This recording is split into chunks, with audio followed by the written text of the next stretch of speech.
Good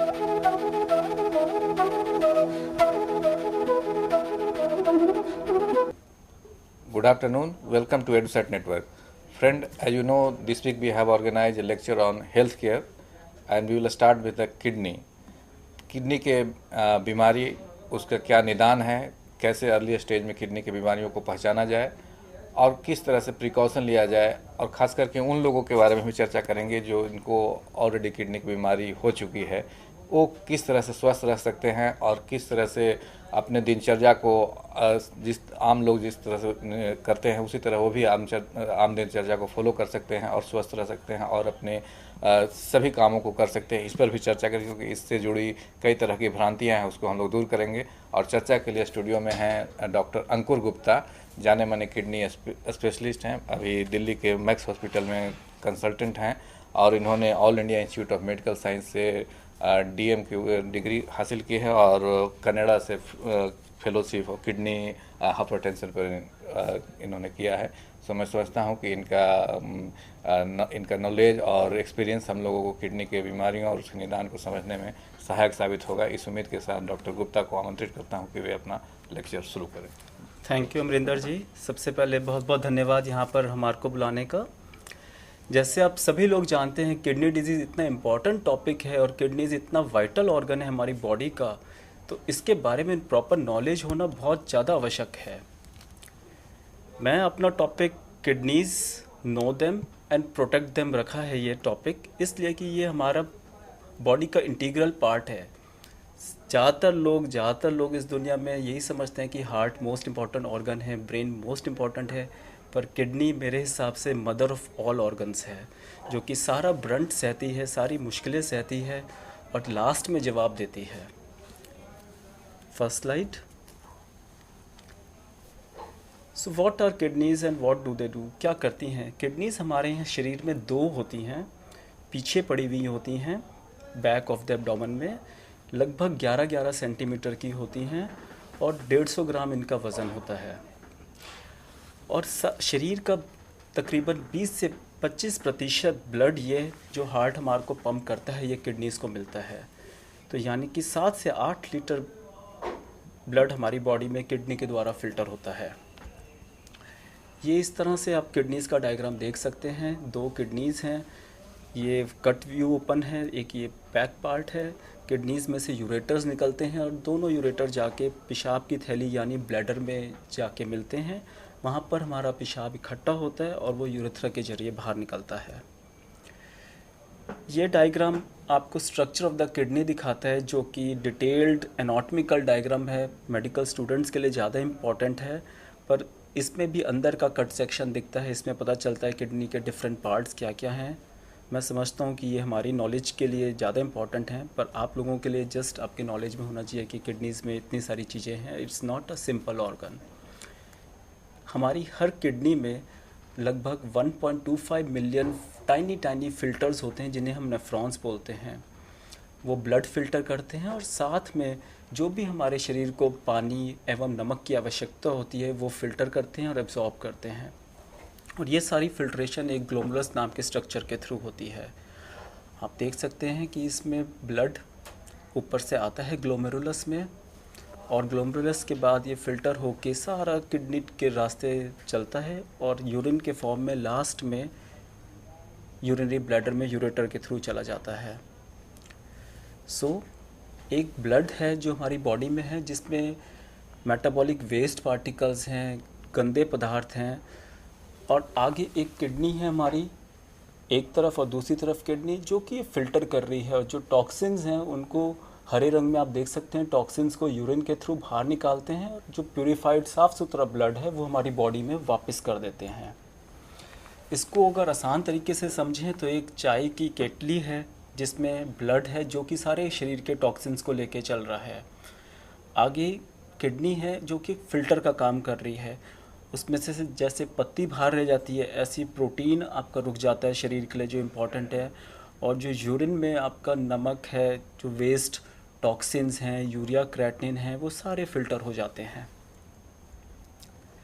so we can say that kidneys are very effective filters. They take out waste particles, they take out all the waste from our body. और अगर हमारी kidney काम करना रुक जाए तो शरीर के अंदर ये वेस्ट पार्टिकल्स, वेस्ट पदार्थ इकट्ठे होने शुरू हो जाते हैं। और ये वेस्ट पार्टिकल्स जो कॉमन है, हम यूरिया के फॉर्म में नाप सकते हैं, क्रेटिनिन के फॉर्म में नाप सकते हैं, यूरिक एसिड है एक। सो ये सारे वेस्ट पार्टिकल्स होते हैं। और क्या किडनी काम करती है शरीर के लिए? जैसे नमक इम्पॉर्टेंट है, नमक का एक कंपोनेंट सोडियम होता है, नमक का एक कंपोनेंट क्लोराइड होता है, नमक में एक पोटेशियम भी इम्पॉर्टेंट कंपोनेंट है। तो हमारी शरीर के लिए, सारे सेल्स की एक्टिविटी के लिए सोडियम, पोटेशियम ये इम्पॉर्टेंट हैं और इनका बैलेंस मेंटेन करती है किडनी। बॉडी में अगर कॉन्सेंट्रेशन देखें सोडियम की, पोटेशियम की, तो वो ब्लड और यूरिन में डिफरेंट कॉन्सेंट्रेशंस होती हैं और एक्सचेंज प्रोसेस चल रहा होता है किडनी में। वेरियस एक्सचेंजर्स होते हैं, उसमें से सोडियम एक डायरेक्शन में जाता है, पोटेशियम दूसरी डायरेक्शन में जाता है और अल्टीमेटली जितने भी टॉक्सिक वेस्ट मटेरियल्स हैं या नाइट्रोजनस वेस्ट हैं जैसे यूरिया, अमोनिया, यूरिक एसिड, ये सारे फिल्टर होकर यूरिन के रास्ते बाहर निकलते हैं। इम्पॉर्टेंट फंक्शन किडनी का ये भी है कि ये वेस्ट पार्टिकल्स के साथ साथ एक वाटर लेवल मेंटेन करता है। शरीर में कितना पानी है, अब जैसे अब गर्मियों का सीज़न आ जाएगा तो ये इम्पॉर्टेंट है सबके लिए कि प्रॉपर मात्रा पानी की लें। अगर किडनी फंक्शंस अच्छे हैं तो वो पानी जो आप ले रहे हैं वो फ्लश आउट होता रहेगा और उसके साथ साथ आपके जो जितने भी व्यर्थ पदार्थ हैं, यूरिया, क्रेटिनिन और अदर टॉक्सिन्स, वो भी सारे निकलते रहेंगे। So we can say that kidneys help to maintain fluid levels. Excess fluid body में अगर कोई पी लेता है तो कोई घबराने की आवश्यकता नहीं है। अगर किडनी फंक्शन नॉर्मल है तो वो यूरिन के थ्रू निकल जाएगा। पर अगर शरीर में पानी की कमी होने लगती है तो किडनीज का रोल आता है। किडनीज मेहनत करती हैं, एक्स्ट्रा काम करती हैं और शरीर का पानी रीअब्सॉर्ब करती हैं। यूरिन कॉन्सेंट्रेटेड आने लगता है और शरीर में पानी की मात्रा नॉर्मल की तरफ दोबारा जाने लगती है। एक और इम्पॉर्टेंट फंक्शन है बोन्स। आप जानते हैं कि बोन्स हमारे लिए बहुत इम्पॉर्टेंट है। हर आदमी सोचता है बोन्स अपना कैल्शियम की गोली खा लो, फास्फोरस की गोली खा लो, पर वो ठीक है, पर एक इम्पॉर्टेंट मॉलिक्यूल है vitamin D and parathyroid hormone, जो कि हमारे बोन्स के लिए इम्पॉर्टेंट है। और कैल्शियम लेवल्स हैं, फास्फोरस लेवल्स हैं, विटामिन डी लेवल्स हैं, इन सब की मेंटेनेंस के लिए किडनी का इतना इम्पॉर्टेंट रोल है, बहुत ज़्यादा इम्पॉर्टेंट है किडनी। आपके अगर जितना भी आप कैल्शियम, फास्फोरस लेते हैं, ये अल्टीमेटली सारा इंटेस्टाइन्स और आंतों के ज़रिए तो एब्जॉर्ब होता ही है, पर साथ में किडनीज़ पे भी इम्पॉर्टेंट रोल है, वो एब्जॉर्ब करने में हेल्प करते हैं। अगर किडनीज़ वीक हो जाती हैं तो शरीर में कैल्शियम की कमी होने लगती है, फास्फोरस लेवल बढ़ जाता है, बोन्स में से कैल्शियम फास्फोरस टूट के निकलने लगता है। तो ये किडनीज़ का इम्पॉर्टेंट फंक्शन है हमारे यहाँ कैल्शियम फास्फोरस के लेवल्स को मेंटेन करना। ब्लड प्रोडक्शन, आप देखेंगे कि किडनी जो पेशेंट्स होते हैं, अगर आप ध्यान से देखें, जो लॉन्ग टर्म किडनी पेशेंट्स हैं, जो किडनी फेलियर में हैं, वो वीक दिखने लगते हैं। उनकी बोन्स तो वीक होने ही लगती हैं, पर साथ में हीमोग्लोबिन भी उनका कम होने लगता है। तो किडनीज़ का एक इम्पॉर्टेंट काम है हीमोग्लोबिन यानी ब्लड की प्रोडक्शन या ब्लड की मात्रा को बढ़ाना। और किडनीज़ इस काम को एक हार्मोन के ज़रिए करती है जिसको हम इरेथ्रोपोइटिन बोलते हैं। ये हार्मोन हमारी किडनीज़ नेचुरली सिक्रीट करती हैं। किडनीज़ के अलावा यह हार्मोन शरीर के अलग अलग हिस्सों से निकलता है, पर मेजॉरिटी ऑफ द हार्मोन ये हमारा किडनीज़ में से निकलता है। सो अगर किसी पेशेंट की किडनीज़ कमज़ोर है तो आपका यह हार्मोन निकलना कम हो जाता है और उस सिचुएशन में पेशेंट को अनीमिया डेवलप हो जाता है। ये हार्मोन इतने इम्पॉर्टेंट है कि आपके रेड ब्लड सेल्स को बढ़ाता है, हीमोग्लोबिन को बढ़ाता है और ऑक्सीजन कैरिंग कैपेसिटी बढ़ाता है। अगर ये हार्मोन अच्छी मात्रा में निकलेगा तो आपके शरीर में इनफ ऑक्सीजन रहेगी। वो ऑक्सीजन आपको हार्ट में, ब्रेन में, आपकी सारी एक्टिविटीज़ करने में आपको एक चुस्ती और तंदुरुस्ती जैसी फीलिंग देगी। पर अगर ये हार्मोन कम हो जाता है किडनी डिजीज़ में तो आप वीक फील करने लगते हैं, क्योंकि ऑक्सीजन की कमी लगती है, सांस फूलने लगता है। तो इम्पॉर्टेंट फंक्शन है ये किडनी का हीमोग्लोबिन बनाना। सो सबसे इम्पॉर्टेंट क्वेश्चन आता है, सब लोगों का यही पूछना होता है कि क्या हमारी किडनीज़ ठीक हैं, क्या हमारे पास दोनों किडनीज़ हेल्दीली फंक्शन कर रही हैं। तो इसके लिए हमारे को कुछ टेस्ट करने आवश्यक हैं। अगर किसी को कभी कोई स्क्रीन करना है कि कैसे किडनी फंक्शंस को चेक करना है, तो उसके लिए कुछ इम्पॉर्टेंट टेस्ट है जिसको हम क्रेटिनिन बोलते हैं, यूरिक एसिड, यूरिया, ये सारे टेस्ट हमारे ब्लड के अंदर करे जाते हैं। दूसरे इम्पॉर्टेंट टेस्ट होता है ग्लोमेरुलर फिल्ट्रेशन रेट। ये टेस्ट बताता है कि आपकी जो किडनी के अंदर फिल्टर लगे हुए हैं उनकी क्या क्षमता है, उसमें कितनी ताकत है, कैसे वो फिल्टर आउट कर रही हैं वो किडनीज। तीसरा टेस्ट जो सिंपल टेस्ट है, जो कि आप किसी भी लैब में कर सकते हैं, वो यूरिन टेस्ट है for protein, urine for albumin, urine for sugar. कहीं आपकी किडनीज में से एल्ब्यूमिन, शुगर तो नहीं निकल रहा, तो ये इम्पॉर्टेंट टेस्ट है। एक चौथा टेस्ट और होता है जो कि हम अल्ट्रासाउंड बोलते हैं, जिसमें हम किडनी की दोनों की, हमारे पास 2 किडनीज़ हैं या एक किडनी है, उनकी कैसी शेप है, उसमें कितनी शक्ति है, उसका साइज़ कैसा है, तो उसका रफ़ अंदाज़ा लगा सकते हैं। पर किडनी का ओवरऑल फंक्शन जानना इतना कठिन नहीं है। आप 3-4 सिंपल टेस्ट से अपनी किडनीज़ के बारे में पता लगा सकते हैं। किसी भी लैब में जाएं, किडनी फंक्शन टेस्ट आजकल एक हर छोटी से छोटी लैब में अवेलेबल है। थोड़ा सा 3 ml 3.5 ml ब्लड लिया जाता है, उसमें आपके ब्लड के पैरामीटर पता चल जाते हैं। एक थोड़ा सा यूरिन 3 ml 4 ml यूरिन दिया जाता है, उसके अंदर फ्रेश डिप्सिक से भी उसी टाइम पता लगा सकते हैं, नहीं तो शाम को रिपोर्ट आप कलेक्ट कर सकते हैं। प्रोटीन और शुगर वगैरह पता चल सकता है उसमें। अगर किसी आदमी की क्रेटिनिन 1.1 से ज़्यादा है तो इसका मतलब है उसको किडनी की प्रॉब्लम शुरू हो चुकी है। 1.1 क्रेटिनिन लैब की रेंजेस में अगर देखा जाए, क्रेटिनिन की नॉर्मल रेंज 0.5 to 1.1 होती है। 1.1 बॉर्डर लाइन है। अगर किसी की 1.1 है तो इसका मतलब है उसकी किडनी का फंक्शन 55% के आसपास रह गया है, 45% किडनी फंक्शन ख़त्म हो चुका है। कभी भी हल्की सी भी क्रेटिनिन बढ़े तो इट्स एन अर्लीस्ट साइन। उस समय आपको जागरूक होना है, उस समय आपको नेफ्रोलॉजिस्ट की आवश्यकता है। यूरिन प्रोटीन्स कैसे कर सकते हैं, जैसे मैंने बताया, एक डिपस्टिक होती है, उसमें फ्रेश यूरिन आपने दिया 3 ml 4 ml मॉर्निंग का, उसमें डिप करा, उस स्टिक से उसी टाइम पता चल जाएगा प्रोटीन कितना निकल रहा है, 1+, 2+, 4+। एग्जैक्ट मात्रा के लिए 24 घंटे का यूरिन चेकअप कर सकते हैं, उसमें प्रोटीन कितना निकल रहा है, क्रेटिनिन कितनी निकल रही है। और एक फ्रेश यूरिन टेस्ट आप करके उसमें आप देख सकते हैं कि उसमें से कोई किडनी में से कोई रेड सेल्स, कोई पस तो नहीं है, कोई कास्ट तो नहीं निकल रहे।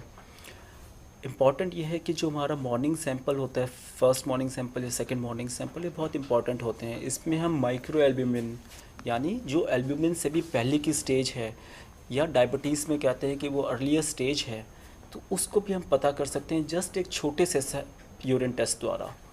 अगर किसी की क्रेटिनिन नॉर्मल है और उसके यूरिन में प्रोटीन निकल रहा है या माइक्रो एल्ब्यूमिन निकल रहा है, तो इसका मतलब है कि किडनी फंक्शन अभी 50% से तो ऊपर है, पर पूरी तरह से वो ठीक नहीं है, उसके फिल्टर्स में प्रॉब्लम आनी शुरू हो चुकी है। और यही एक टाइम है जब आप किडनी डिजीज़ को प्रोग्रेस होने से उसको उसी टाइम रोक सकते हैं या डिले कर सकते हैं या कई बार रिवर्स भी कर सकते हैं। अगर हम किडनी की डिजीज़ की स्टेजेस की बात करें, जो कि 5 स्टेज होती हैं। पहली स्टेज में क्रेटिनिन आपकी नॉर्मल है और किडनी का फंक्शन 90% से ज़्यादा है।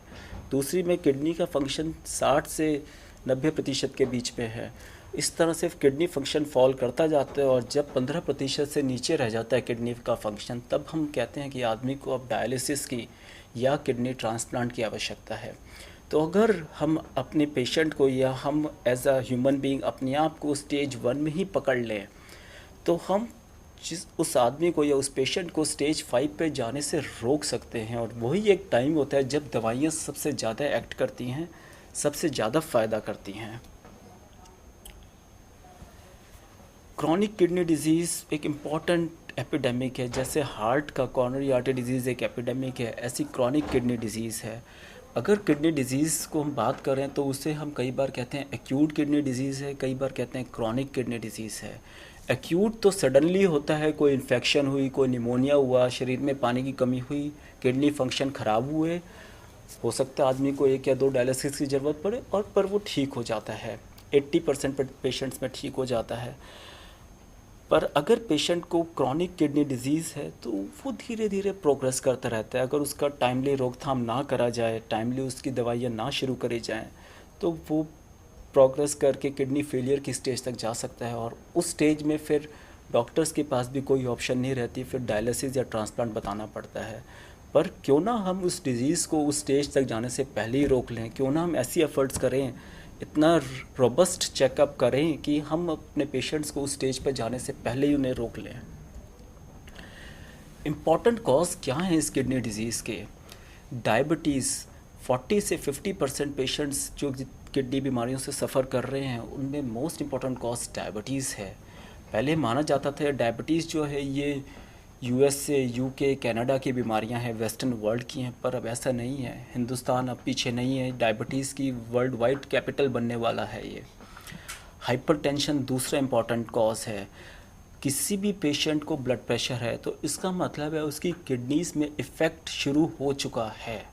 हाइपरटेंशन हार्ट की बीमारी नहीं है, ये समझना पड़ेगा आदमी को, डॉक्टर्स को, पेशेंट्स को, पब्लिक को ये कॉन्सेप्ट चेंज करना पड़ेगा। हाइपरटेंशन हार्ट की बीमारी नहीं है। हाइपरटेंशन का इफ़ेक्ट ज़रूर हार्ट पे आता है, पर इस बीमारी का ओरिजिन किडनीज से होता है। जब तक हम ये माइंडसेट चेंज नहीं करेंगे तब तक हम किडनी डिजीज़ को प्रिवेंट नहीं कर सकते, क्योंकि hypertensive patients over long periods kidney disease, kidney failure में प्रोग्रेस कर जाते हैं। अदर इम्पॉर्टेंट कॉजेज़ की बात करें तो infections, heart function, liver disease, stones, पानी में जब सॉल्ट्स ज़्यादा होते हैं, जो लोग वो पानी पी रहे हैं, किडनी स्टोन्स कर जाते हैं। कुछ हेरिडिटरी डिजीज़ हैं कि जन्म से हैं, पेरेंट्स को था तो बच्चों को भी हो गया। वेसल्स में कैल्शियम, फास्फोरस जमा हो गया, एथेरोस्क्लेरोसिस या आर्टेरियोस्क्लेरोसिस बोलते हैं हम उसको। तो ये सब कॉजेज़ सारे किडनी डिजीज़ के कॉज हैं। इनफैक्ट शायद ही कोई बीमारी है, इवन कैंसर्स में जो दवाइयाँ यूज़ होती हैं, देसी दवाइयाँ, हर्बल मेडिकेशंस, उसमें कई बार हिडन हैवी मेटल्स छुपे होते हैं, जैसे lead, cadmium, and those all are nephrotoxic. So आपको बड़ा कॉशियस रहना चाहिए कि कोई भी दवाई, कोई भी पेन किलर्स जो आप सोचते हैं, ब्रूफेन, दर्द हुआ ब्रूफेन की गोली खा ली, सर में दर्द रहता है लेडीज़ के, वो अपना ब्रूफेन की गोली रेगुलरली खाती रहती हैं और किसी दिन सडनली पता चलता है कि किडनीज पर असर आ गया। तो ये इंपॉर्टेंट कॉजेज़ हैं सारे के सारे, और हर कॉज को स्टेप बाय स्टेप रोका जा सकता है, उनको स्क्रीन करा जा सकता है।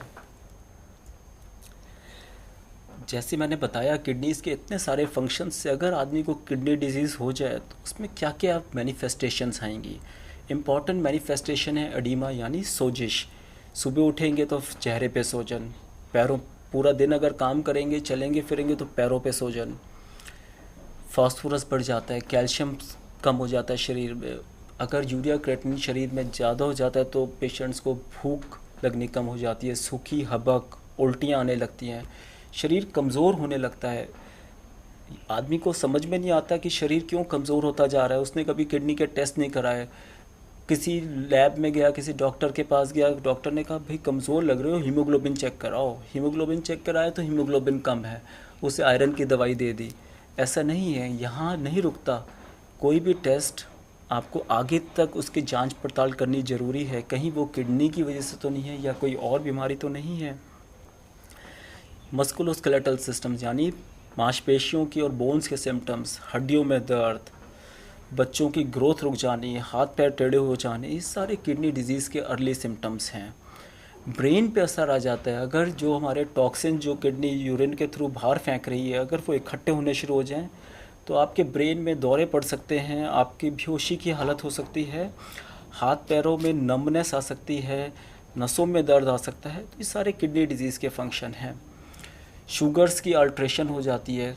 ख़ास बात देखी गई है कि डायबिटिक पेशेंट कई सालों से चल रहा है, 20-25 साल से बिल्कुल ठीक चल रहा है, अचानक वो देखता है कि मेरी शुगर की रिक्वायरमेंट या मेरी इंसुलिन की रिक्वायरमेंट कम होने लग रही है। कि पहले मैं 20 यूनिट इंसुलिन लेता था, 2 गोली खाता था, मेरी शुगर ठीक रहती थी।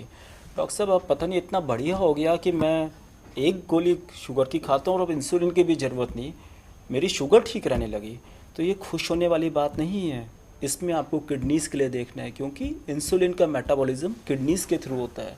अगर आपकी किडनी कमज़ोर होनी शुरू हो गई तो शरीर में इंसुलिन की मात्रा बढ़ने लगेगी और आपकी शुगर की गोलियों की रिक्वायरमेंट या इंसुलिन की रिक्वायरमेंट जो आपको बाहर से लेनी पड़ती थी वो कम हो जाती है।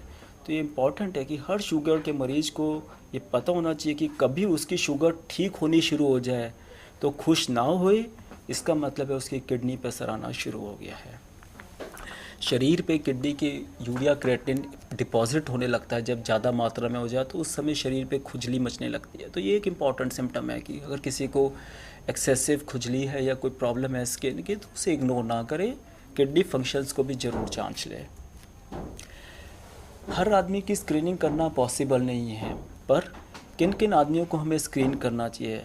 जिन लोगों को हाइपरटेंशन हो, शुगर की बीमारी हो, हार्ट के पेशेंट्स हों, या पैरों पे या मुंह पे सोजिश आती हो, या वो देखें कि पेशाब करते टाइम झाग बनते हैं, यूरिन में एक्सेसिव झाग बन रहे हैं, या पेशाब में खून आ रहा है, या जो लोग देसी दवाइयाँ, आयुर्वेदिक मेडिसिन्स, पेन किलर्स ज़्यादा खा रहे हैं, ये सारे पेशेंट्स हाई रिस्क पे हैं किडनी डिजीज़ के लिए। जो पेशेंट स्टोन्स के हैं, जैसे किडनी में स्टोन हो गए, या अनीमिया का कॉज पता नहीं चल रहा, आप हीमोग्लोबिन कर रहे हो, टीएलसी, प्लेटलेट, दुनिया जहान के टेस्ट कर लिए, अगर हीमोग्लोबिन फॉल होने का कॉज नहीं पता चल रहा तो किडनी डिजीज़ एक इम्पॉर्टेंट कॉज है। किसी को अगर ल्यूपस है, अगर वो धूप में चलते हैं लेडीज़, उनके बाल ज़्यादा झड़ रहे हैं या मुंह पे लाली छा जाती है, तो वो पेशेंट्स भी ल्यूपस के होते हैं, और उन पेशेंट्स को भी ये रिस्क है कि उनको किडनी की डिजीज़ हो जाए। या कोई पेशेंट, जैसे किसी को किडनी का कैंसर है या उसको चोट लगने पे एक किडनी डैमेज हो गई, तो उसकी चांस है कि उसकी दूसरी किडनी, चाहे वो एक किडनी पूरे बॉडी का काम करती रहेगी, पर रेगुलरली स्क्रीनिंग ज़रूरी है, क्योंकि उस किडनी पे भी लोड ज़्यादा पड़ रहा है, उस पर भी कभी असर आ सकता है। जैसे आप इस फिगर में देखेंगे अभी कि हेल्दी किडनी में आर्टरी से ब्लड जाता है और किडनी फ़िल्टर करती है और वेन से क्लीन ब्लड वापस चला जाता है। नीचे वाले हिस्से में एक अनहेल्दी ख़राब किडनी है कि जो कि आर्टरी तो एक ब्लड फेंक रही है, ब्लड वेस्ट वाला, पर उसमें जो अनहेल्दी किडनी है या ख़राब किडनी है वो ब्लड को प्यूरिफाई नहीं कर रही और वेन में भी गंदा ब्लड वापस जा रहा है। प्रोटीन यूरिया, यूरिन में प्रोटीन जाना एक इम्पॉर्टेंट साइन है किडनी फेलियर या किडनी डिजीज़ के शुरू होने का। हाइपरटेंसिव पेशेंट्स को ये प्रोटीन निकल सकता है, पर से किडनी पेशेंट्स को भी प्रोटीन निकलता है। और डायबिटिक हो या नॉन डायबिटिक हो, अगर किडनी में प्रोटीन निकल रहा है तो उसका कार्डियोवैस्कुलर यानी हार्ट के डिजीज़, हार्ट अटैक या स्ट्रोक, इन सब का रिस्क ज़्यादा बढ़ जाता है। तो किसी भी आदमी का अगर यूरिन में प्रोटीन निकल रहा है तो उसको इवेलुएट करना ज़रूरी है, फर्दर उसको हार्ट की और स्ट्रोक इस तरह की डिजीज़ ना हो। ब्लड प्रेशर के अदर इम्पॉर्टेंट रिस्क फैक्टर्स जैसे मोटापा, मोटा होना पुराने ज़माने में हो सकता था कि हेल्दीनेस की निशानी है, पर मोटापा इज़ नॉट अ हेल्दीनेस, मोटापा इज़ अ डिजीज़। कोई अल्कोहल ज़्यादा लेते हैं उनको किडनी की प्रॉब्लम या ब्लड प्रेशर बढ़ सकता है। स्मोकिंग जो ज़्यादा करते हैं, स्ट्रेस में हम सोचते हैं हमने अपने आप को वेस्टर्नाइज कर दिया, पर हम स्ट्रेस ज़्यादा बढ़ा रहे हैं अपने ऊपर, और ये सब ब्लड प्रेशर बढ़ाते हैं और किडनी पर असर करते हैं। नमक का ज़्यादा मात्रा में लेना, सॉल्ट इनटेक, चाहे आप पापड़ के फॉर्म में ले रहे हो या अचार के फॉर्म में या दही या सलाद में ऊपर से डाल रहे हो, तो ये इम्पॉर्टेंट है ब्लड प्रेशर को बढ़ाना। Lack of physical exercise, daily routine में मॉर्निंग वॉक, इवनिंग वॉक जो लोग नहीं करते उनको रिस्क है ब्लड प्रेशर बढ़ने का और किडनी डिजीज़ आने का। अनडेफिनेटली एज, कि जैसे जैसे एज बढ़ती है तो चांसेस हमारी किडनी डिजीज़ की बढ़ती हैं। इस डायग्राम में ब्लड प्रेशर के डिफरेंट स्टेजेस को डिपिक्ट करा गया है। अगर किसी का ब्लड प्रेशर 120/80 है तो वो नॉर्मल की अपर लिमिट है। 120/80 साइंटिफिक टर्म्स में प्री हाइपरटेंशन है, और 139/89 यानी 140/90 से नीचे भी है तो वो नॉर्मल नहीं है, वो प्री हाइपरटेंशन की स्टेज है। 140/90 से ऊपर हम हाइपरटेंशन बोलते हैं। पर अभी रिसेंटली लास्ट 5 इयर्स में इतनी डाटा, इतनी स्टडीज़ आई हैं जिन्होंने बताया है कि जो पेशेंट्स प्री हाइपरटेंशन में हैं उनको भी उतना ही रिस्क है लकवा मारने का, हार्ट अटैक का, ब्रेन हैमरेज का, किडनी पे भी असर आने का। तो हम चाहते हैं कि हमारे जो भी पेशेंट हो, जो भी ह्यूमन बीइंग हो, वो प्री हाइपरटेंशन की स्टेज से नॉर्मल ब्लड प्रेशर की स्टेज में आ जाए। हम उसमें लाइफस्टाइल मेजर्स करें, प्री हाइपरटेंशन की स्टेज में मॉर्निंग वॉक करें, डाइट पे कंट्रोल करें, तो वो आप ब्लड प्रेशर की स्टेज में जाने से रुक सकते हैं। आप नॉर्मोटेंसिव या नॉर्मल ब्लड प्रेशर हो सकता है आपको, और आप हाइपरटेंशन की स्टेज से अपने आप को बचा सकते हैं। इसी डायग्राम में भी यही दिखाया गया है कि हेल्दी लाइफस्टाइल, अपना ब्लड प्रेशर चेकअप कराते रहें, साल में एक बार, और अगर ज़्यादा है तो रेगुलरली दवाइयाँ लें। अगर बढ़ता है तो और दवाइयाँ ऐड करें। ऐसा नहीं है कि एक दवाई ली तो आपने ब्लड प्रेशर की बीमारी को हटा दिया। किसी आदमी को एक दवाई पे कंट्रोल होता है, किसी को 3 दवाइयों पे, किसी को 4 दवाइयों पे, और इन दवाइयों के साइड इफ़ेक्ट्स भी होते हैं, तो कई बार दवाइयों को रोटेट भी करना पड़ता है। तो इम्पॉर्टेंट है कि हम लाइफस्टाइल और एक कॉम्पोजिट अप्रोच लें ब्लड प्रेशर के लिए। सो अगर ब्लड प्रेशर ज़्यादा है तो इम्पॉर्टेंट, अगर हमारा वेट ज़्यादा है उसको लूज़ करें, एक्सरसाइज करें, स्लोली एक्सरसाइज करना शुरू करें। किसी को कहना कि जॉगिंग शुरू कर दो या फास्ट रनिंग शुरू कर दो, it's not possible and feasible. तो start with regular moderate exercise and gradually build up your exercise. Salt intake जैसे मैंने बताया आप अपना कम करें। सोडियम होता है सॉल्ट में, उसको कम से कम लें। पर ऐसा नहीं है कि लो सोडियम सॉल्ट को कन्वर्ट करके कुछ लोग लोना सॉल्ट पे आ जाते हैं या कुछ फैंसी सॉल्ट्स मार्केट में आने शुरू हो जाते हैं, तो उनका कोई रोल नहीं है। नॉर्मल सॉल्ट जो मार्केट में आयोडाइज सॉल्ट मिलता है वही लेना है, पर उसकी कम मात्रा में। स्मोकिंग अगर करते हैं तो स्मोकिंग छोड़ दें, शराब एक्सेस मात्रा में लेते हैं तो उसको छोड़ दें, और रिलैक्सेशन, योगा या वो चीज़ें जो स्ट्रेस को कम करती हैं उसके ऊपर ध्यान दें। 30 मिनट्स अ डे अगर कोई जॉगिंग कर रहा है तो ये बहुत है, मोर देन इनफ। या ब्रिस्क वॉकिंग कोई 1 घंटा कर लेता है तो ये इनफ है एक दिन के लिए। ऐसे ही डायबिटीज़, जैसे ब्लड प्रेशर किडनी पे इफेक्ट कर रहा है, ऐसी डायबिटीज़ करता है। किडनी की ब्लड वेसल्स को और पूरी बॉडी की ब्लड वेसल्स को दीमक की तरह से खा जाता है, और ब्लड वेसल्स प्रोटीन लूज़ करने लगती हैं, किडनी के फिल्टर वीक हो जाते हैं और वो किडनी फेलियर की स्टेज में चली जाती हैं। सो अगर डायबिटीज़ है तो आप अपने डायबिटोलॉजिस्ट से, नेफ्रोलॉजिस्ट से रेगुलरली मिलें। जो गाइडलाइंस हैं शुगर कंट्रोल के उसको स्ट्रिक्टली फॉलो करें। दवाइयाँ नियमित रूप से, डायबिटीज़ के प्रिंसिपल 2 ही हैं, नियम और संयम। अगर आप ये 2 चीज़ों का रेगुलरली अपने लाइफस्टाइल में ला रहे हैं तो आपको डायबिटीज़ की बीमारी में रिलीफ मिलेगा, और आपकी किडनी डिजीज़ या किडनी पे असर आने से आप अपने आप को बचा सकते हैं। और नियमित रूप से एक्सरसाइज बॉटम लाइन है, वो चाहे हाइपरटेंसिव हो पेशेंट, चाहे डायबिटीज़ हो। जैसे जैसे हमारी एज बढ़ती है उस हिसाब से हमारी किडनीज़ भी कमज़ोर होना शुरू हो जाती हैं।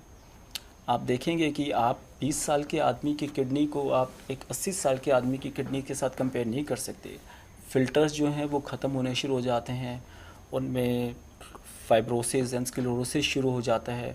और जैसे जैसे एज बढ़ती है, जो दवाइयाँ एक 20 साल का या 30 साल का नॉर्मल यंग आदमी ले सकता है, उन दवाइयों की मात्रा को भी हमें कम करना पड़ जाता है एल्डरली आदमी में।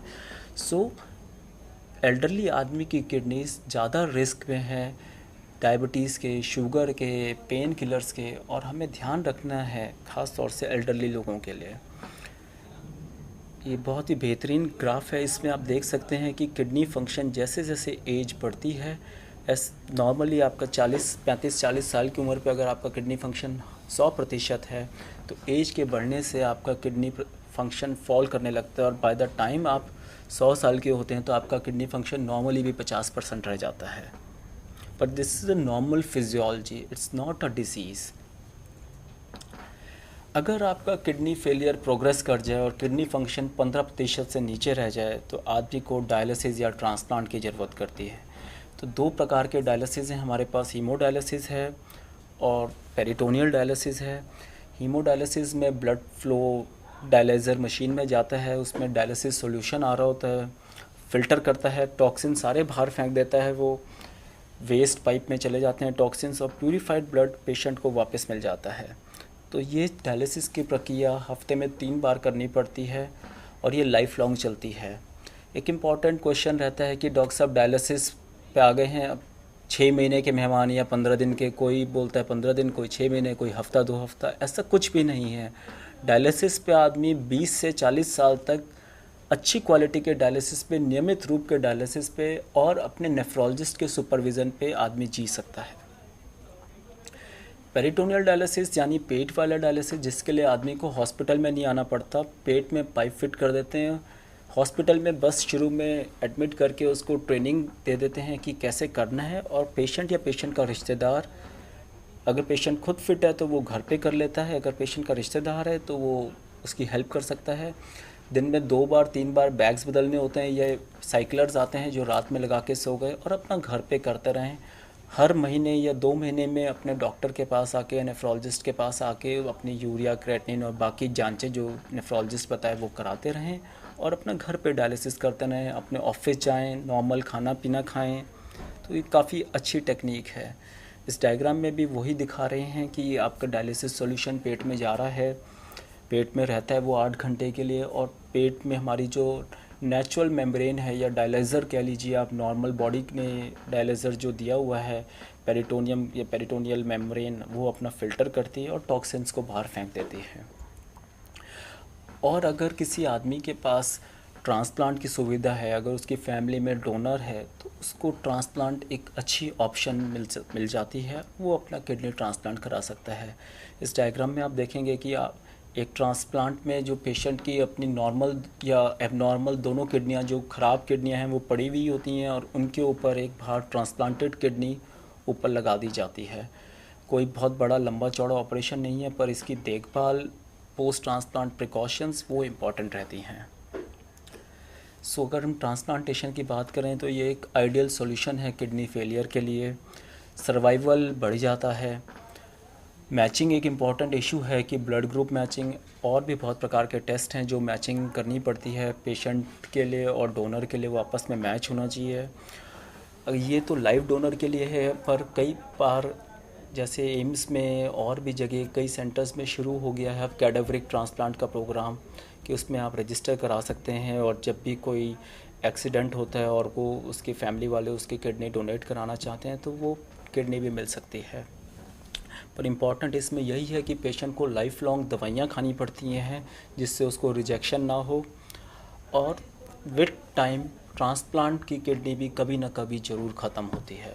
तो ये बॉटम लाइन आदमी को पता होना चाहिए कि वो किडनी कभी ना कभी ख़त्म होएगी, पर वो 2 साल में ख़त्म हो या 20 साल में ख़त्म हो या 25 साल चले, ये कोई भी ट्रांसप्लांट के टाइम नहीं बता सकता। ये पेशेंट की अपनी इम्यूनिटी, अपना वो कैसे ध्यान रखता है, क्या क्या इन्फेक्शंस होती हैं, उन सब पे सारा इम्पॉर्टेंट रहता है। सो अपनी किडनीज़ के हर आदमी को केयर करनी चाहिए, वज़न कम करना है, एक्सरसाइज करनी है। स्मोकर हो तो स्मोकिंग छोड़ दो, अल्कोहलिक हो तो अल्कोहल कम कर दो, रिस्ट्रिक्ट कर दो नमक का इनटेक। ब्लड प्रेशर, शुगर है तो अपने डॉक्टर को दिखा के उनका proper treatment and proper screening करो कि क्या वो कॉज है कि जो इसकी वजह से आपको ब्लड प्रेशर हुआ, कि ब्लड प्रेशर हुआ कहीं वो किडनी की वजह से तो नहीं है। आप ब्लड प्रेशर की गोली ले रहे हो और आपको समझ में नहीं आ रहा कि हो क्या रहा है, और आपका डायग्नोसिस नहीं बन रहा कि मैं बस ब्लड प्रेशर का मरीज हूँ। तो ब्लड प्रेशर एक सिम्टम ही रह गया आज की डेट में, पर अंडरलाइंग जो किडनी में प्रॉब्लम है उसका ध्यान रखना वो ज़्यादा इम्पॉर्टेंट है। Thank you. अगर कोई क्वेश्चंस हैं, so anybody is interest is most welcome to I will be answering those questions. Okay, जैसा कि आपने कहा कि ब्लड प्रेशर का किडनी एक कारण हो सकता है, ब्लड प्रेशर अपने आप में एक डिजीज नहीं है, तो किडनी में कौन सी योग गतिविधियाँ हैं जो इससे लोग शुरू में पहचाने कि नहीं ये किडनी के कारण ही है? कोई सामान्य लक्षण भी सामने हो सकते हैं? देखो, जब ब्लड प्रेशर आदमी का बढ़ना शुरू हुआ है, ब्लड प्रेशर बढ़ने के अलग सिम्टम्स होते हैं, जैसे सर में दर्द रहना या आँखों के आगे अंधेरा जाना या सांस फूलने लगना या कई बार पैरों में सोजश आ जाने। तो ये सारे सिम्टम्स जो हैं ये ब्लड प्रेशर के अलावा किडनी के भी रिलेटेड हो सकते हैं। तो अगर किसी भी आदमी को ब्लड प्रेशर है तो उसको हार्ट की जो ईसीजी द्वारा जांच वो तो इम्पॉर्टेंट है ही, और उसके अलावा यूरिन टेस्ट बहुत इम्पॉर्टेंट टेस्ट है। क्रेटिनिन, यूरिया क्रेटिनिन जो किडनी के टेस्ट हैं वो बहुत इंपॉर्टेंट है। एक दिल्ली से कॉलर हैं, उनका प्रश्न लेते हैं। जी, आपका कार्यक्रम में स्वागत है, कृपया अपना सवाल पूछिए। डॉक्टर साहब, जैसे आपने कहा कि बीपी, ब्लड प्रेशर किडनी की वजह से बुरी बढ़ लगता है, तो हमें कैसे पता लगेगा कि ये किडनी की वजह से बढ़ा या किसी और वजह से बढ़ा है? क्या इसका कोई टेस्ट है क्या? ये आपने बहुत अच्छा सवाल पूछा है। तो जैसे मैं अभी बता रहा था कि यूरिन टेस्ट, यूरिन में प्रोटीन की मात्रा, प्रोटीन क्रेटिनिन रेशो बोलते हैं या एल्ब्यूमिन क्रेटिनिन रेशो, एक सिंपल स्पॉट यूरिन जमा करना है 3 ml यूरिन, फ्रेश यूरिन, उसमें आप ये टेस्ट कर सकते हैं। और दूसरा सीरम क्रेटिनिन, यूरिया क्रेटिनिन जो कि ब्लड में चेक होते हैं, आप सुबह दीजिए, 4 घंटे में इसकी रिपोर्ट मिल सकती है। तो ये सिर्फ ओपीडी बेसिस के टेस्ट हैं, इसके लिए किसी आदमी को दाखिल होने की ज़रूरत नहीं, सिर्फ 2 टेस्ट कराने, एक यूरिन टेस्ट और एक ब्लड टेस्ट, उससे आपको पता चल सकता है कि किडनी की क्या सिचुएशन है। और ये ब्लड प्रेशर कहीं किडनी की वजह से तो नहीं है। तो कितने दिनों पर करवाना चाहिए क्रिएटिन एंड यूरिन टेस्ट? अगर किसी आदमी के बेसलाइन, एक बार तो जब आदमी को ब्लड प्रेशर की बीमारी का पता चले तो एक बार sugar, urea creatinine, urine test, ECG, आँखों की जांच, हार्ट की जांच, ये सारे बेसलाइन टेस्ट एक बार कराने ज़रूरी हैं। अगर ये बेसलाइन टेस्ट नॉर्मल हैं और उसका बीपी कंट्रोल अच्छा है तो ये टेस्ट 6 महीने से साल में रिपीट ज़रूर होने चाहिए। एक बार आपने करा के ये नहीं मानना चाहिए कि अब हम निश्चिंत हो गए। आज ब्लड प्रेशर हो रहा है और आपका कंट्रोल में है तो ये ज़रूरी नहीं है कि आगे भी कंट्रोल में रहे। पुणे से दर्शक हैं, उनका सवाल लेते हैं। जी, आपका कार्यक्रम में स्वागत है, कृपया अपना सवाल पूछिए। गुड डॉक्टर साहब नमस्कार। नमस्कार। डॉक्टर साहब मैं पुणे से बात कर रहा हूँ। हाँ, सवाल पूछिए। सर मैं एक्चुअल में ये फोर्टविन फेनार्गम लेता था, 5 साल मैंने लिया है और अभी मेरे को प्रॉब्लम आ रही है। मैंने छोड़ दिया उसको ड्रॉप करके, मेरे को करीब 15 महीने हो गए। तो लेकिन अभी मेरे हाथ में और पैर में स्वेलिंग आ रही है, वो तभी से आती थी और उसमें इंजरी भी ज़्यादा है। मैंने सारे टेस्ट कराए हैं पुणे में, बड़े बड़े डॉक्टर्स को दिखाया है, लेकिन सारे टेस्ट ओके हैं, लेकिन स्वेलिंग नहीं जा रही है। तो प्लीज़ इसके लिए कुछ आप मेरे को बताइए। और मैं अभी दिल्ली भी आने वाला हूँ, एक्चुअली मैं प्रॉपर दिल्ली का ही हूँ, लेकिन मैं यहाँ पुणे में रहता हूँ अभी। देखो, स्वेलिंग के किडनी के अलावा और भी बहुत कॉजेज़ हो सकते हैं। अगर आपके किडनी के फंक्शन नॉर्मल है, किडनी में से प्रोटीन नहीं निकल रहा, तो चांसेस कम है कि ये किडनी की वजह से है। फोर्टविन फिनार्गन जिन इंजेक्शंस की आप बात कर रहे हैं, ये यूजुअली किडनीज़ को नुकसान नहीं देते हैं। पर अगर किडनी में जो आपके पैरों में और हाथों में स्वेलिंग आ रही है, ये किसी और वजह से हो सकती है। अगर आपके किडनी के फंक्शंस, किडनी के यूरिन के टेस्ट, ब्लड के टेस्ट नॉर्मल हैं, तो जो भी आपके फिजिशियन हैं वो इसके बारे में आपको बेस्ट जानकारी दे सकते हैं कि वो कुछ और टेस्ट करना चाहेंगे या कोई लोकल इंजरी या ट्रॉमा तो नहीं है जिसकी वजह से स्वेलिंग आ रही है। तो आप किडनी के टेस्ट करके आप देख सकते हैं। उन्हें रूल आउट करने के बाद आप अपने फिजिशियन या फैमिली डॉक्टर को कंसल्ट कर सकते हैं। किडनी के आजकल जनरल टेस्ट KFT के नाम से जाना जाता है, KFT वो करवा, उसमें तो सारे चीज़ आ जाते हैं, यूरिन, क्रिएटिनिन या KFT में आपका या किडनी फंक्शन टेस्ट, कुछ लोग KFT बोलते हैं, कुछ लोग रीनल प्रोफाइल बोलते हैं, कुछ लैब्स RFT या रीनल फंक्शन टेस्ट के नाम से जानते हैं। तो उसमें haemoglobin, urea, creatinine, urine test, calcium, phosphorus, albumin, important test सारे, and urine examination, important test आ जाते हैं। तो ये पूरा चर्चा करेंगे। एक राजस्थान से दर्शक हैं, उनका सवाल लेते हैं। जी, आपका कार्यक्रम में स्वागत है, कृपया सवाल पूछिए। जी, सवाल पूछिए। हाँ साहब, हमारे बच्चे को वहाँ पे अहमदाबाद करवाया, इनका वाल था। हेलो जी, पूछिए, सवाल पूछिए आप। हाँ, तो उसका ऑपरेशन के लिए मना कर इधर जाने लगे दिल्ली में से। ये बहुत देर हो गई, तो क्या होगा? Sorry, couldn't get. आपका सवाल, आप कृपया टेलीविजन का वॉल्यूम कम कर दें। अब फिर सवाल पूछिए। तो क्या करना चाहिए? हेलो जी, पूछिए। हाँ, मैं रही हूँ कि मेरा बच्चा उसको अहमदाबाद चेक किया और डॉक्टर साहब चेक कर दिया और उसको उल्टा के हो गए, वाल के इधर से इधर जाने लगे। तो इसका आपकी आवाज कट रही है, फिर से आप सवाल पूछिए। ये बच्चा सूझ जाता है। ठीक है, आगे बोलिए। बच्चा स्कूल जाता है। क्या इनके बच्चे को क्या करना चाहिए? अब आपकी क्या बातें हैं, आपका लिखवा दीजिए। वॉइस क्लियर नहीं है, पर आपकी आवाज साफ नहीं आ रही की कोई है। बच्चों की प्रॉब्लम है और उसमें सोजन है बच्चों को। Is that right? क्या ये ठीक है? फिर से करेंगे, उनसे संपर्क नहीं हो पा रहा है। तो अगर बच्चों में इस तरह के उनका पैर फूलना या सूजन, चेहरे पर सूजन जो आपने बताया, तो वो क्या किस चीज़ का साइन है? क्या वो भी किडनी का साइन है कि किसी और वो भी किडनी की बीमारी का साइन है और उसके लिए अलग टेस्ट होते हैं, जिससे हम लोग चर्चा करेंगे। एक कर्नाटका से दर्शक हैं जी, उनका पहले हम लोग सवाल लेते हैं। जी, आपका कार्यक्रम में स्वागत है, कृपया अपना सवाल पूछिए। Hello. जी सवाल Hello. पूछिए। Sir, I am having high cholesterol in blood, pardon? and I am having high cholesterol in blood. Okay. Okay, And now I am having the pain in kidney and high blood pressure also.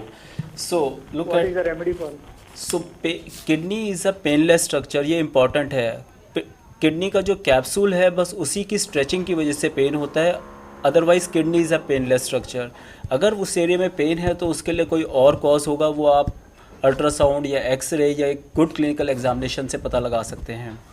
Cholesterol के लिए आपको अपने regular रूप से दवाइयाँ लेनी पड़ेंगी अगर कोलेस्ट्रॉल बहुत ज़्यादा है, और अगर कोलेस्ट्रॉल माइल्डली ज़्यादा है तो उसके लिए लाइफस्टाइल चेंजेस, चिकनाई कम, exercise, fresh fruits in the diet, less of salt in the diet, ये सब लेना पड़ेगा। और साथ में आपको अपने ब्लड प्रेशर के कंट्रोल में भी ये सारी चीज़ें हेल्प करेंगी, और साथ में आपको अपना किडनी फंक्शन टेस्ट या KFT या रीनल इवैल्यूएशन कराना आवश्यक है। डॉक्टर साहब हम लोग वहाँ बात कर रहे थे बच्चों के बारे में, बच्चों की किडनी डिजीज सो के बारे बच्चों में इम्पॉर्टेंट रहता है कि जो स्वेलिंग आती है वो यूजुअली एक डिजीज़ होती है किडनी की, नेफ्रोटिक सिंड्रोम, उस वजह से होता है, और उसके डिफरेंट प्रकार के कॉजेज़ होते हैं। अगर बच्चा 2 साल से 6 साल का है तो उसकी हम दवाइयों से ही रेमेडी कर पाते हैं, और अगर 1 साल से छोटा है या 9-10 साल से बड़ा है, चाहे वो बच्चा हो 9-10 साल से या अडल्ट ही हो, अगर उसको सूजन आ रही है और उसकी किडनी फंक्शन नॉर्मल है और वो किडनी में प्रोटीन लूज़ कर रहा है और उसको डायबिटीज़ भी नहीं है, तो उसमें हम एक जांच करते हैं जिसे किडनी बायोप्सी बोलते हैं। वहाँ किडनीज़ के एरिया में सुन करने की दवाई लगाते हैं, एक छोटा सा पीस लेते हैं और उसकी जांच करके उसमें डिजीज़ देखते हैं, and then we treat accordingly. अच्छा, जो सूजन की समस्या है जनरली नीचे पैरों के नीचे और चेहरे पे, कि और कहीं दूसरी जगह होती है? ये 2 एरियाज मोस्ट कॉमन है। जब आप सुबह उठते हैं तो आपके चेहरे के अराउंड होती है, क्योंकि वो डिपेंडेंट पार्ट है, और आप जब पूरा दिन भर काम करते हैं तो आप देखेंगे कि पैर लटका के बैठे हैं तो पैरों पे आ जाती है। तो सूजन is just water, water follows the rules of gravity. तो जहाँ पर भी इस लूज स्पेस मिलता है, आइज़ के अराउंड एक लूज टिश्यू का एरिया है और पैरों में लूज टिश्यू का एरिया, तो इन 2 जगह आपको सूजन ज़्यादा मिलती है। लोगों का जैसे मानना है कि नहीं हम ज़्यादा समय तक बैठे रहें इसके कारण हो गया, लोग इसको देख नज़रअंदाज करते हैं कि नहीं ये कुछ बीमारी नहीं है। कुछ लोगों का कहना है कि आप ज़्यादा समय तक एक पोजीशन में बैठे हुए थे इसलिए ऐसा हो गया, तो उसके लिए आपका क्या सुझाव है? एल्डरली में ये हो सकता है, पर इसको नज़रअंदाज नहीं करना इस पर हम चाहिए। चर्चा करेंगे। एक बिहार से दर्शक हैं, उनका सवाल लेते हैं। जी आपका कार्यक्रम में स्वागत है, कृपया अपना सवाल पूछिए। उनसे संपर्क टूट गया है जी। तो एल्डरली में कई बार ऐसा हो सकता है कि पैर लटका के बैठे हैं तो आपको स्वेलिंग आ रही है, पर अगर ये परसिस्टेंट है, पूरे दिन है और बढ़ रही है विद टाइम, तो इसको इग्नोर करना गलत बात है। किडनी या थायराइड या और भी इस प्रकार की कोई बीमारी जरूर हो सकती है, उसके लिए आपको इसकी इन्वेस्टिगेशंस करानी आवश्यक है। अच्छा, मुख्य तौर पर किडनी और थायराइड ये दोनों टेस्ट करवा लेना स्वेलिंग के चाहिए। लिए इम्पोर्टेंट ये 2 इम्पोर्टेंट फैक्टर्स हैं। पर आपने कहा परसिस्टेंट, इट मीन्स हमेशा सुबह से लेकर शाम तक रहे? सुबह से शाम तक रह रही है और आप सो रहे हैं तब भी है। भाई थोड़ा बहुत लेटने पे पैरों की स्वेलिंग आँख की तरफ चली गई, कि सुबह उठे तो आँख पे है, शाम तक चले तो पैरों पे आ गई, पर ऐसा रोज हो रहा है और पेशेंट प्रेग्नेंट नहीं है। प्रेगनेंसी में ऐसा हो सकता है, पर अगर पेशेंट प्रेग्नेंट नहीं है तो इम्पोर्टेंट कॉज है। ओके, एक हरियाणा से दर्शक हैं, उनका सवाल लेते हैं। जी आपका कार्यक्रम में स्वागत है, कृपया अपना सवाल पूछिए। अच्छा जी, डॉक्टर साहब नमस्कार। नमस्कार जी। अच्छा जी, मेरे को ब्लड प्रेशर के हार्ट की वजह से 8 साल से एक टिनोरमैन टैबलेट ले जा रहा हूँ। ब्लड प्रेशर की गोली अगर आप ले रहे हैं और वो हार्ट को भी प्रोटेक्ट कर रही है तो ये बहुत अच्छी बात है, पर ब्लड प्रेशर का कंट्रोल कैसा है, और ब्लड प्रेशर के साथ साथ आप नमक कम ले रहे हैं या नहीं ले रहे, एक्सरसाइज कर रही हैं नहीं कर रही हैं, वॉकिंग कर रही हैं नहीं कर... मेरी आंखों में नीचे वो सूजन आ रही होती है, सूजन आ रही है। तो किसकी, आपकी मदर के? मेरी आंखों के आपको ब्लड प्रेशर भी है तो आपको अपने यस सॉरी टिनोरमैन 25 समझ ले रहा हूँ। टिनोरमिन आप अपना लेते रहिए। ब्लड प्रेशर के साथ साथ किडनी की इवैल्यूएशन, जैसे मैंने बताया कि urine test, serum creatinine, ECG, sugar, आंखों की जांच, ये सारे टेस्ट आपको साथ कराने आवश्यक हैं। जांच के बाद पता चल जाएगा कि आखिर उसका क्या कारण है, वाकई किडनी फंक्शन डिटोरेट हुआ है या सिर्फ माइल्ड डिटोरेशन है जो कि पकड़ में नहीं आ रही। कई बार क्या होता है, क्रेटिनिन आपकी 1.1 है पर किडनी फंक्शन सिर्फ 50% या 55% ही है, तो उन केस में ये परसेंटेज पता लगाने के लिए एक न्यूक्लियर स्कैन है जो कि अब दिल्ली में अवेलेबल है, कई हॉस्पिटल्स में है, मैक्स में है, हमारे हॉस्पिटल में DTPA स्कैन बोलते हैं इसे। तो इसमें एग्जैक्ट परसेंटेज की आपकी राइट किडनी कितना % काम कर रही है, लेफ्ट कितना % काम कर रही है, आप पता लगा सकते हैं। ओके सर, किडनी का एक जो आम समस्या है, या लोग बोलते हैं कि स्टोन हो गया, किडनी में स्टोन हो गया, वो क्या है? देखो, स्टोन जो होता है, नॉर्मल हमारी बॉडी में जितने भी इलेक्ट्रोलाइट्स होते हैं उनमें से कुछ इलेक्ट्रोलाइट्स की मात्रा जब एक्सेस में हो जाती है या सुपर सैचुरेशन की लेवल में चला जाता है तो उसको स्टोन बोलते हैं। पहले एक दर्शक हैं, उनका सवाल लेते हैं। जी, आपका कार्यक्रम में स्वागत है, कृपया अपना सवाल पूछिए।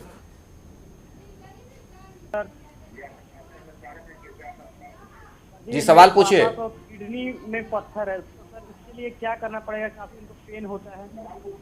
उनका वही सवाल है जो बिल्कुल आपने ठीक पूछा कि किडनी में अगर स्टोन है तो वो किडनी, यूरेटर, ब्लैडर किसी भी एरिया में हो सकता है और उसके डिफरेंट टाइप के स्टोन्स हैं, उनकी डिफरेंट प्रेजेंटेशंस होती हैं।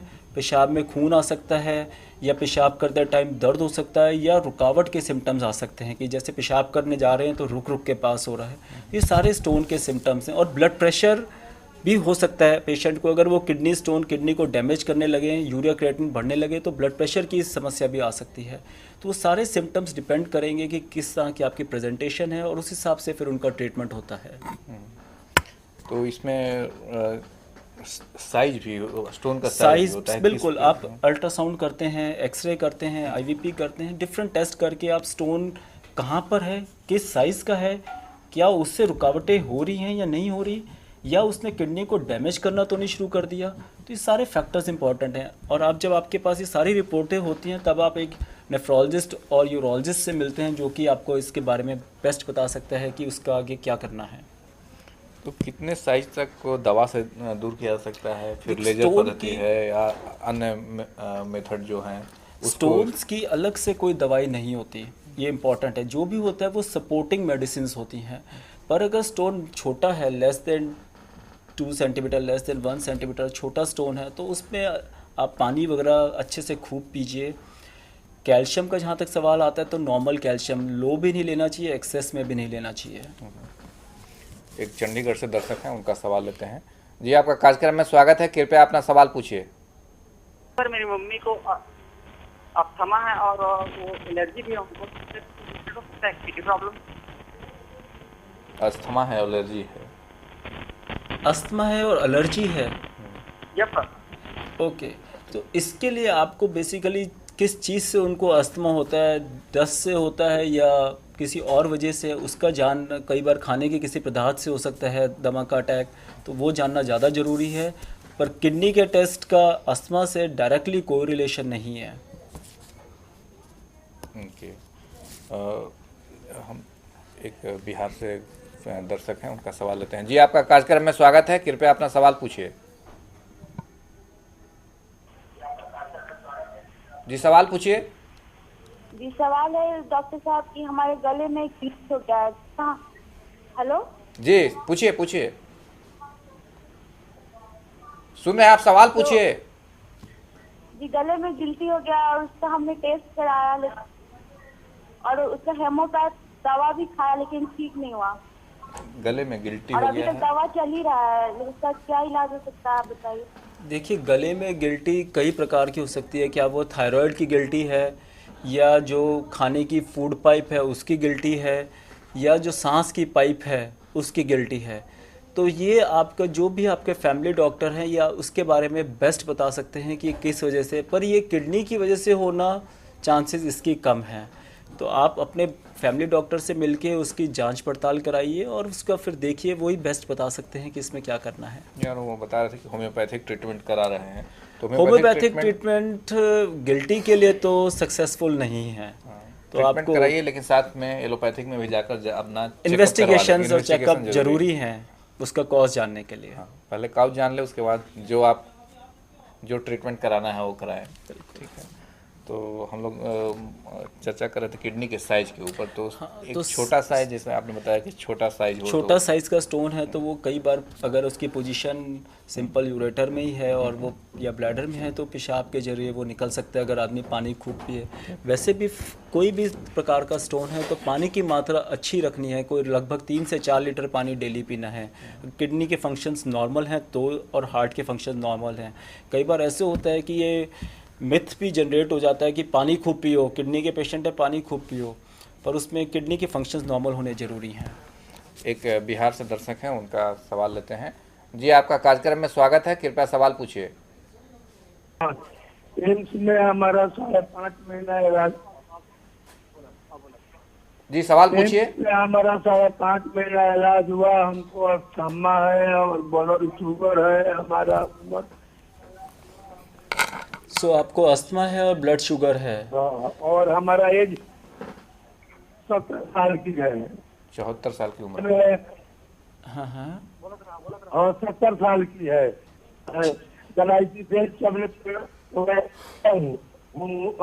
सुबह शाम ठीक रहता है और बाई चांस 250 शुगर में हो जाता है।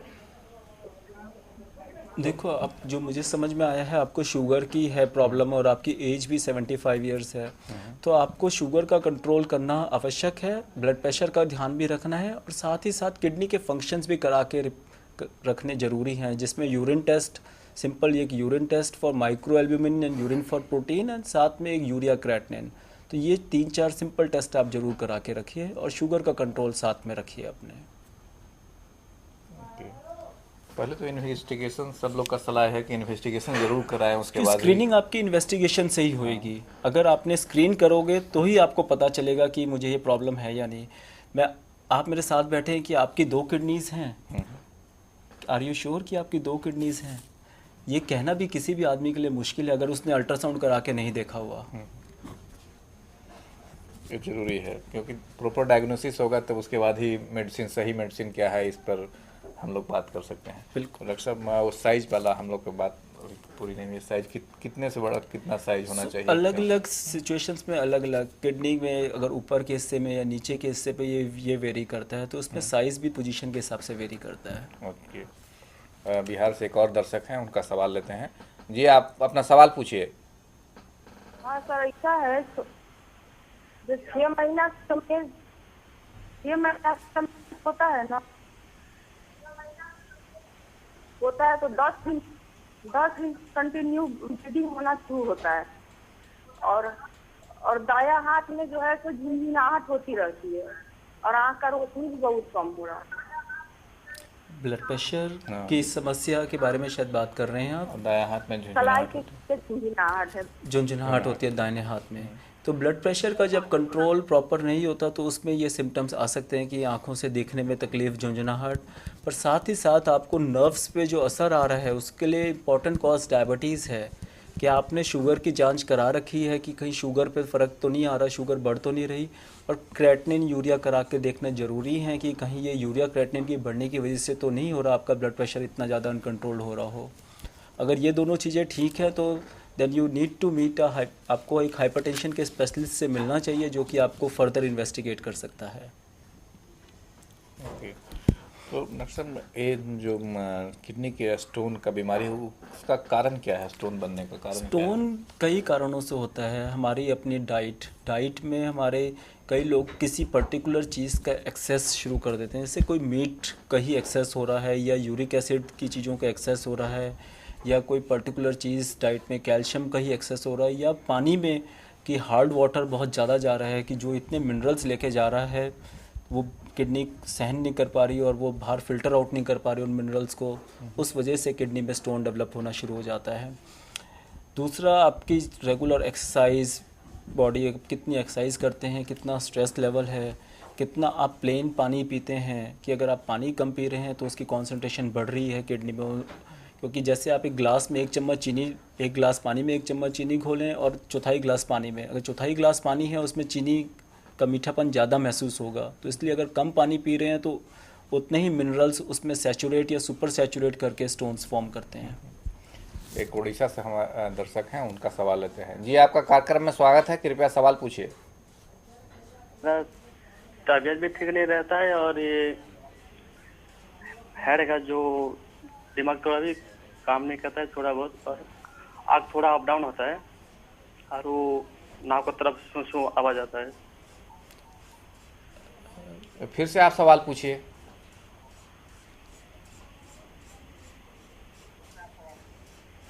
सर यस, सर सवाल मेरा पूछिए। नाक की तरफ निश्वास प्रश्वास करने का टाइम में थोड़ा तकलीफ होता है। कहाँ तकलीफ और होता आग है? थोड़ा ये अप डाउन ज्यादा होता है।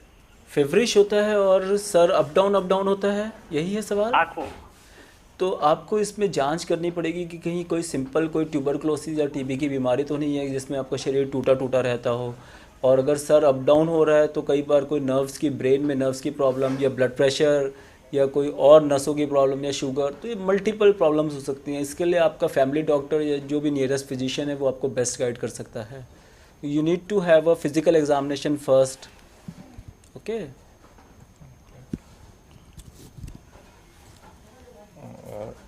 ये जो इस तरह के केस आते हैं तो इसमें जो फिजिकल एग्जामिनेशन या एक रूटीन चेकअप, उसके बारे में भी लोगों की गलतफहमियां रहती हैं। एक रूटीन चेकअप क्या क्या होना चाहिए जो छोटे जगहों पे है जहां और स्पेशलाइजेशन सॉर्ट ऑफ थिंग नहीं है, तो एक मिनिमम चीज़ जाके लोग अपना चेकअप करवाएं, उससे जानकारी हासिल करें कि ये चीज़ कराने से ठीक रहेगा। अगर हम किसी छोटी जगह पे बैठे हैं और हमें किसी पेशेंट में, किसी आदमी में किडनी की बीमारी का शक महसूस होता है, तो पहले एक जनरल फिज़िकल एग्ज़ामिनेशन जो कि हर मेडिकल कॉलेज में और हर एमबीबीएस और हर एमडी को सिखाया जाता है कि उसका पल्स लेना, ब्लड प्रेशर लेना, पैरों में देखना उसका सूजन है या नहीं, उसका वज़न कितना है, आँखों में अनीमिया है या नहीं, छाती में कोई लिम्फेडेनोपैथी या लिम्फ ग्लैंड एक्जिला में या गर्दन में है या नहीं, कोई जॉन्डिस तो नहीं है।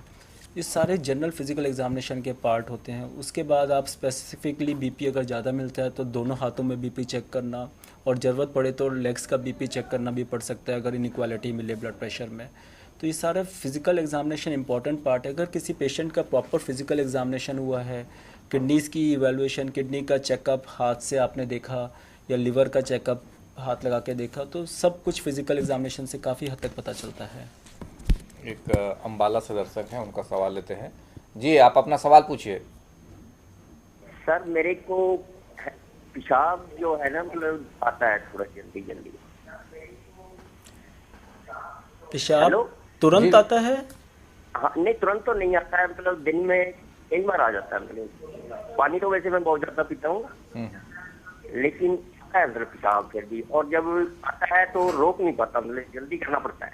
ओके, कितनी एज है आपकी? मेरी एज 52 ईयर है।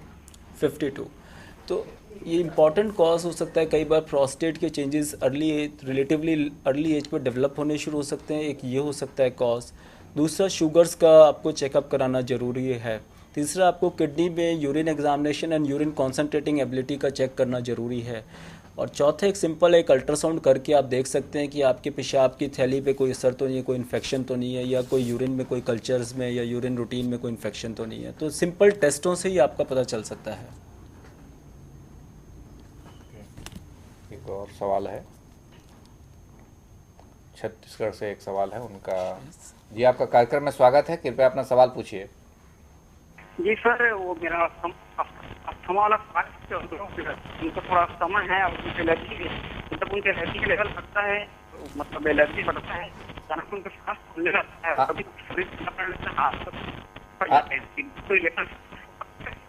आपकी आवाज़ नहीं आ रही है, कृपया आप टीवी का वॉल्यूम कम कर दें, उसके बाद आप क्वेश्चन पूछें। जी, फिर से सवाल पूछिए। संपर्क टूट गया।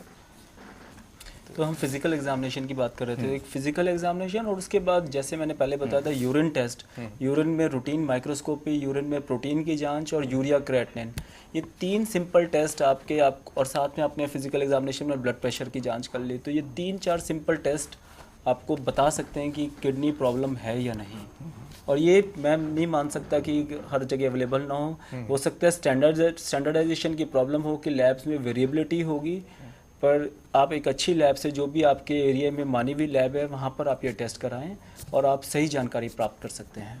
Okay, so last question doctor साहब, जो किडनी के मरीज हैं उनको उनके लिए आपका क्या सुझाव है जिसको डायलिसिस शुरू हो चुका है, क्योंकि वो काफ़ी निराश हो जाते हैं, हताश हो जाते हैं, तो उनको किस तरह के एक दिनचर्या फॉलो करना चाहिए और क्या ट्रीटमेंट, सही ट्रीटमेंट, क्योंकि ट्रीटमेंट को लेकर भी काफ़ी उन लोगों वहाँ पर रहता है कि डायलिसिस कराएं, रोक दें, जब परेशान हो जाते हैं कि नहीं बहुत दिन 6 महीने से लगातार करा रहे हैं, कुछ नहीं हुआ तो रोक दें, तो इस तरह के उनके लिए आपका क्या सलाह है? उसके साथ आज का कार्यक्रम को हम लोग विराम देंगे। देखो, जो किडनी फेलियर हो गया और हमने बता दिया है कि उसका kidney and stage renal failure है, यानी कि अब वो रिकवर नहीं हो सकती और उसने life long dialysis versus transplant पे रहना है।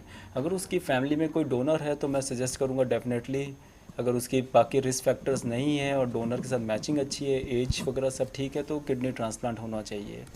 अगर उसने डायलिसिस पे रहने का विचार बनाया है तो डायलिसिस दोनों प्रकार के, CAPD वर्सेस हीमो, अब इंडिया में दोनों प्रकार के अवेलेबल हैं और a good haemodialysis can take a patient through longer duration 20 to 30 years, और वो अपना रेगुलर लाइफस्टाइल मेंटेन करे, 3 times a week कराए। इनएडिक्वेट डायलिसिस या 4 घंटे से कम जो कराते हैं उसमें सारी प्रॉब्लम्स आनी शुरू होती हैं, तो 4 घंटे हफ्ते में 3 बार कराएं। एक और सवाल है उनका, बिहार से दर्शक हैं, उनका सवाल हम लेते हैं। जी, आपका कार्यक्रम में स्वागत है, कृपया अपना सवाल पूछिए।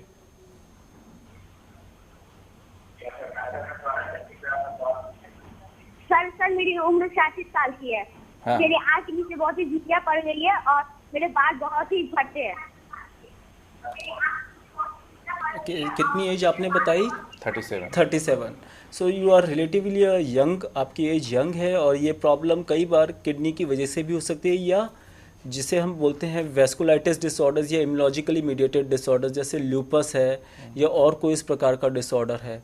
तो इसके लिए आप अपने फिजिकल एग्जामिनेशन अपने फिजिशियन से करवाएं और कुछ टेस्ट हैं जैसे ANA, DS-DNA, urine examination, blood pressure की एग्जामिनेशन, ये सब टेस्ट करा के आप इस बीमारी का पता लगा सकते हैं। ओके, सो आज के कार्यक्रम को हम लोग यहीं विराम देंगे क्योंकि समय की भी अपनी एक सीमा है, तो हम लोग का समय खत्म हो रहा है।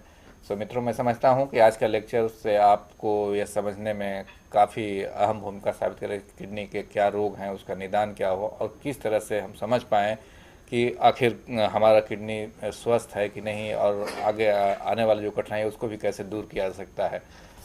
सो इसी उम्मीद के साथ आज के लेक्चर को हम विराम देते हैं, यह कहते हुए कि यह कार्यक्रम सिर्फ आपको जानकारी पहुंचाना था, न कि इलाज करना। आप इलाज करने से पहले ज़रूर अपने निजी चिकित्सक से मिलें और पूरा इन्वेस्टिगेशन के बाद जो डायग्नोज करते हैं उन्हीं को फॉलो करें। तो इसके साथ आप सबको धन्यवाद और आपकी ओर से डॉक्टर अंकुर गुप्ता को भी धन्यवाद, जिन्होंने काफ़ी सरल भाषा में और काफ़ी अच्छी तरह से किडनी के रोग और उसके निदान के बारे में हम लोग को जानकारी दी। Thank you very much. Thank you, good day.